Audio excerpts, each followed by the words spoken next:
नमस्कार विद्यार्थी मित्रांनो, हवामानाचा अभ्यास करताना सर्वात महत्त्वाची गोष्ट येते पाऊस। जो काही पाऊस आपल्याला प्राप्त होतो तो पाऊस किती आहे, कुठे आहे, कसा आहे, कोणत्या प्रक्रियेमुळे प्राप्त होतो हे आपल्याला अभ्यासणे गरजेचं आहे। या पावसाच्या आकडेवारी संदर्भात आणि पावसाच्या प्रकारासंदर्भात वारंवार प्रश्न विचारले जातात। त्याचा आपण एक झटकन आढावा घेऊया भारतासंदर्भात। ज्यावेळेस आपण भारतातील पर्जन्याचा विचार करतो त्यावेळेस आपल्याला भारतामध्ये सरासरी वार्षिक पर्जन्य किती आढळतं? 118 सेंटीमीटर। आता प्रत्येक पुस्तकात हा आकडा 1-2 सेंटीमीटरने कमी जास्त होऊ शकतो, पण this is the standard figure 118 centimetres. हा पाऊस कोणत्या ऋतूत कुठे प्राप्त होतो ते नीट लक्षात घ्या।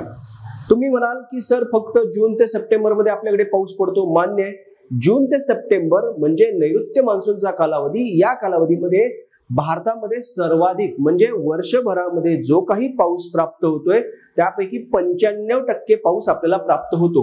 नीट लक्षात घ्या, नैऋत्य मान्सून ऋतू जून ते सप्टेंबर सर्वाधिक पर्जन्य आपल्याला प्राप्त होतोय।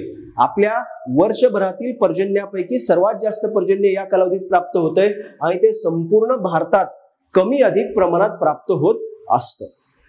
त्यानंतर लक्षात घ्या, दुसरा ऋतू ईशान्य मान्सून ऋतू ज्याला आपण परतीचा मान्सून म्हणतो, त्याचा कालावधी आहे सप्टेंबर ते डिसेंबर। या कालावधीमध्ये पाऊस प्राप्त होतो, पण फक्त फार अल्प प्रदेशास प्राप्त होतो। कोणत्या प्रदेशास? तर तामिळनाडू आणि दक्षिण आंध्र प्रदेशचा जो किनारी भाग आहे त्यांना मध्यम प्रमाणात पर्जन्य प्राप्त होतं। इथे होतं काय ते नीट लक्षात घ्या। ज्या वेळेस तुम्ही परतीच्या मान्सूनचा विचार करता त्यावेळेस आपल्याला असं दिसतंय की हे वारे जमिनीवरून समुद्राकडे माघारी फिरतायत, त्यामुळे यांच्याकडे पाऊस देण्या इतपत बाष्प नाही। परतीच्या मान्सूनकडे पाऊस देण्या इतपत बाष्प नाही, पण त्याची ही शाखा लक्षात घ्या, ही आता समुद्रावरून चालली आणि आता ही इथे जमिनीवर प्रवेश करते। त्यामुळे हा तामिळनाडू आणि आंध्र प्रदेशचा भाग हा आला आंध्र प्रदेशचा भाग, AP for Andhra Pradesh, TN for Tamil Nadu. So ही शाखा जी आहे कोणाची? ईशान्य मान्सून किंवा परतीच्या मान्सूनची, ती फक्त पाऊस देणार आहे। या